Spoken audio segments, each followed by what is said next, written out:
All right, Alexander, let's answer the questions from the live stream with Jeffrey Sachs from Elza. Let's wait for the White House to tell us that under Trump's administration, even 4 pipelines were blown up. So what?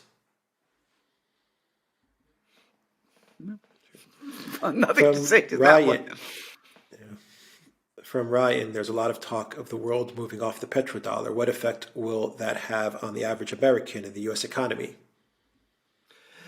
Depends very much how it's handled and how fast it happens.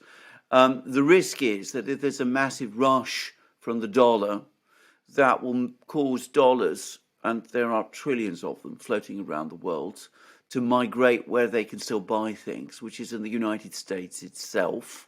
That will cause money supply in the United States to explode, and that will lead to much higher inflation within the United States. That was what happened to Britain in the 60s and early 70s when the British pound sterling lost its reserve currency status. And it was one of the reasons why inflation in Britain in the 1960s and in the 1970s was very much higher than it was in other parts of the West. So that is what could happen. And of course, that kind of inflationary surge would affect living standards in the United States. Of course, there would also be other problems. The United States could not print dollars to cover its budget and trade deficits in the way that it does now. It might have to cut back on its internal spending, which might also affect living standards, put further downward pressure on living standards. And of course, last but not least, perhaps most important of all, the United States might be confronted with difficult choices about military spending as well. Because again, the reason the United States is able to spend $800 billion a year on its military, which is more than the next 9 countries combined, is because it can print dollars to do it in the knowledge that as the dollar is the reserve currency, that dollar will retain value. Those printed dollars will retain value.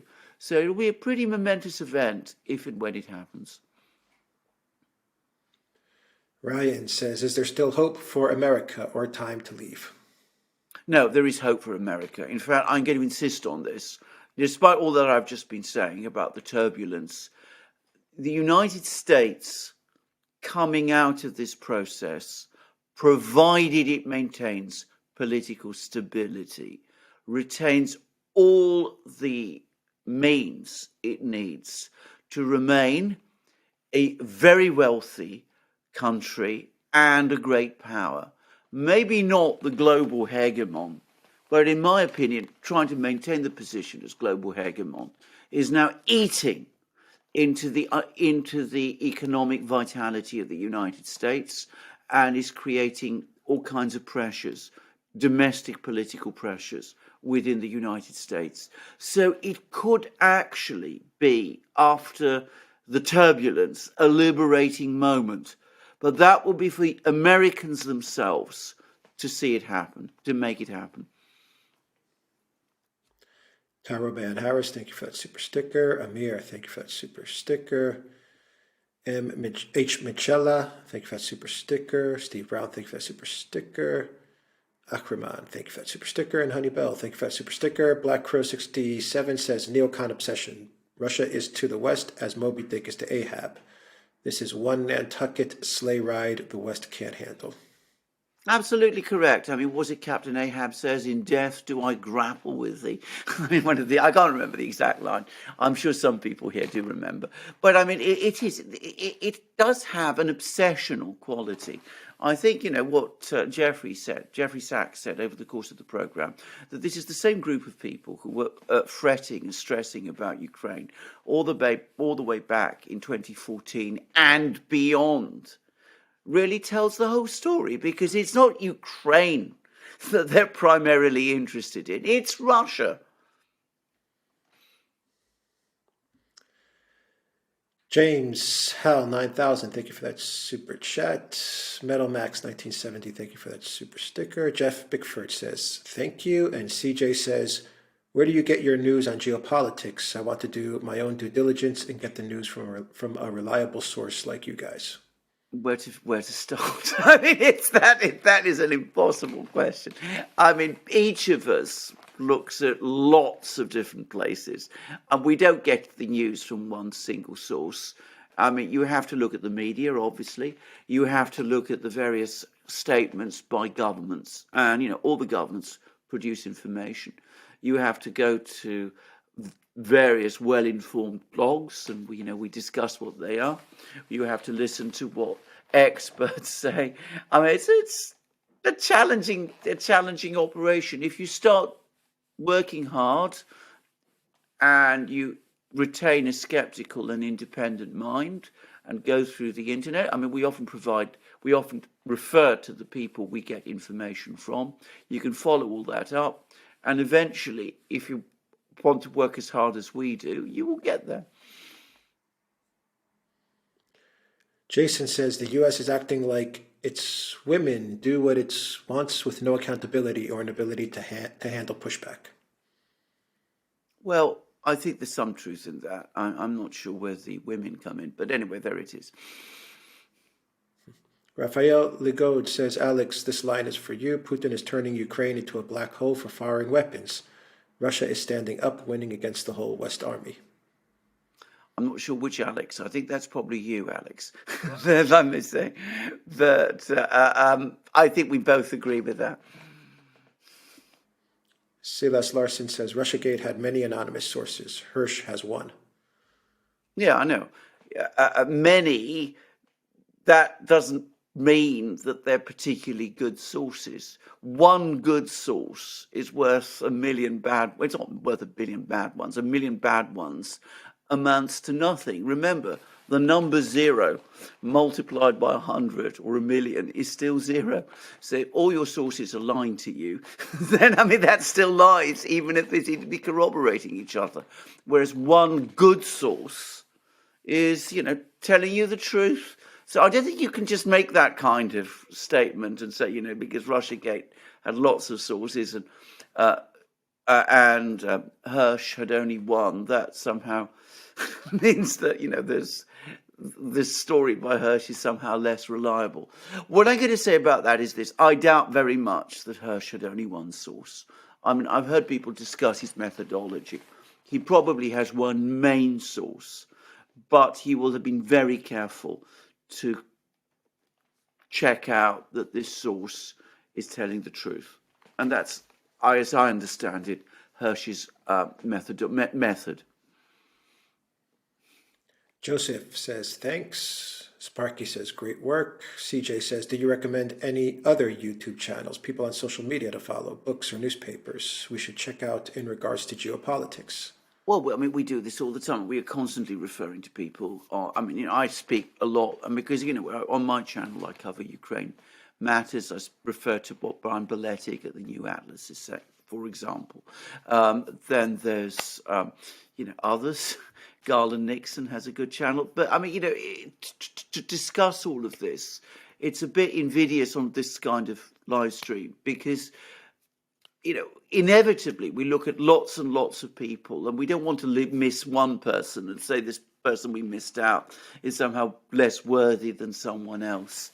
Again, we, just follow our programs. We always are careful to say who it is that we take our news from, and you follow our community, you see where we go, where we're guests, who we invite as guests, and you get a picture of who we think is reliable and who we don't think is. Ackley says, the U.S. is destroying everything in its way and believes it has complete impunity. Where's the accountability? I think that is a strong and good statement. The only thing I would say is don't talk about the US. Again, coming back to what Jeffrey Sachs says, it's a tiny group of people who've gained control of the levers of control in the United States. I mean, it's fascinating to see how small the decision-making group has now become. JV Manila says, thank you. Yov Bressler, thank you for that super chat.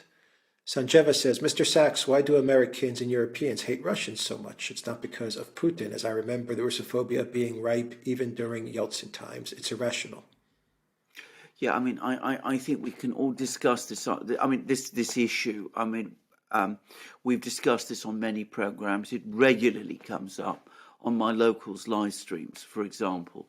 I don't think there is one simple answer, actually. What I do think, and I think Jeffrey Sachs would agree here, is that actually very few people don't know very much about Russia. It's a place which people think they know about, but actually what they think they know about it basically isn't true. The actual place is very different from the sort of mythological place that you read about all the time in the media.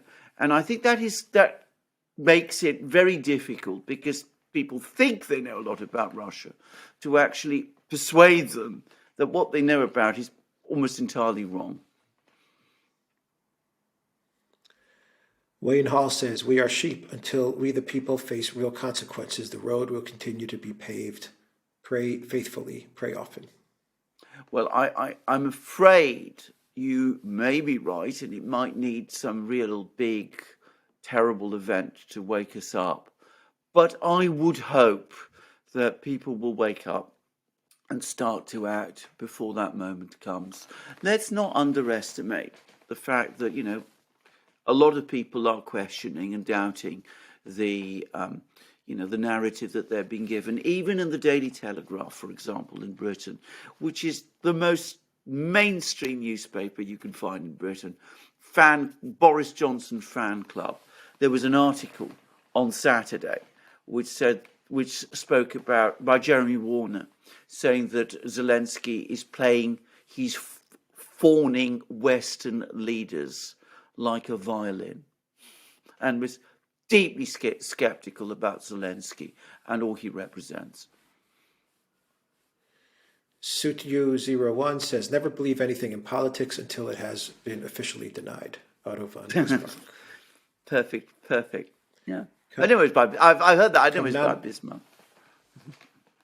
Kamnana says, those who told us to vax up, save grandma, buy EV to save the environment, just took out Nord Stream pipeline, caused hardship and suffering for a whole continent, and complain about a balloon. What can I add to that? I can't see I have anything to add to that. Thank you. Danielle says, can you comment on disturbing images showing the chemical weapons are being used? The West is quiet and in that complicit in war crimes. There's been a lot of stories about this, and I have to say straight away, until I have some little bit more, corroborative data, I can't. You're talking about Ukraine now. I'm not going to discuss this. The Russian Ministry of Defense, up to this point, has remained silent on this issue. So these are reports that are coming out from soldiers, from media people, but there's been no full statement about it from the Russian Ministry of Defense. If and when it comes, and I'm sure it will, by the way, then I will assess it and take a considered view. But until that point comes, that's such a big accusation. I don't want to jump ahead and start commenting about it before, as I said, we go to all the detail. I'm sure the Russian Ministry of Defense is going to say something about this. Apple Pista, thank you for that super chat. Commander Crossfire, thank you for that super sticker. CJ says, gentlemen, what's your top favorite books? Thank you for taking the time to make this content. This is such a big topic again. I'll speak again. I mean, I've said this many times. I mean, if you're talking about fiction, my go-to writer is Dostoevsky. Has been for a long, long time. Dostoevsky helped me out of, periods of depression, which I've suffered. So I mean, he also led me to certain views which I've never sort of gone from. But I also like Tolstoy. I like Chekhov. I like all the great Russian writers. I'm also keen on Flaubert, very different kind of French writer, Proust, and also, of course, many of the great British writers. Eliot, for example, George Eliot in particular. If you're talking about works of history, well, there's so many of them, but my first point of departure is always Thucydides and his work on the Peloponnesian War. And from Ellie Bell, your thoughts on Moldova's government resigning? I think we've done a program on this, or at least we've discussed it in a program. I think it's a further sign of the very severe political tensions in Moldova and of the fragility of the pro-Western government that gained power in the recent elections, largely on the votes of people who actually live outside Moldova. So I think this is a very tense situation in Moldova.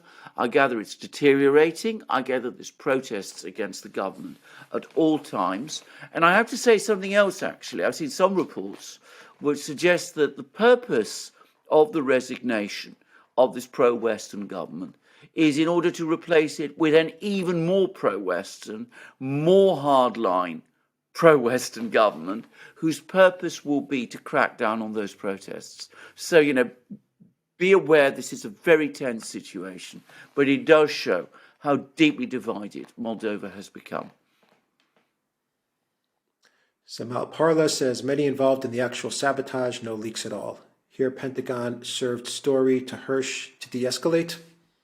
No, I don't agree with that. I can't believe that if the purpose was to de-escalate, the purpose of this leak, that could have been the purpose of this leak. If it had been, surely it would not have included the fact that Congress itself was bypassed, which, as I said, lifts this whole affair into the level of potential illegality. So I don't think it was just done for that purpose. I think what's happened here is that there's growing disquiet in various parts of the deep state, and this obviously did come out of the deep state.